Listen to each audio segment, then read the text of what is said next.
চিংড়ি মাছ তো অনেকভাবে রান্না করা যায়, তবে আমার কাছে এই রান্নাটা একদম পারফেক্ট মনে হয়েছে। অসাধারণ মজার একটা চিংড়ি মাছের রেসিপি আজকে শেয়ার করলাম।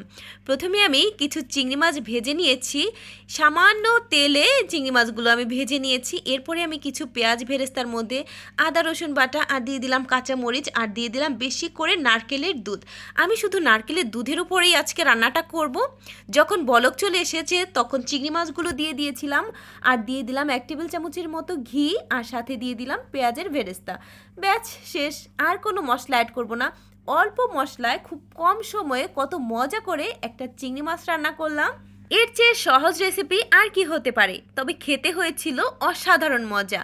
পোলাও কিংবা সাদা ভাতের সাথে অসম্ভব মজা লাগে এই চিংড়ি মাছের রান্নাটা খেতে। চিংড়ি মাছের কোরমা বলবো না রোস্ট বলবো আমি জানি না, তবে খেতে হয়েছে অসাধারণ মজা। সবাই ট্রাই করতে পারেন। আল্লাহ হাফেজ।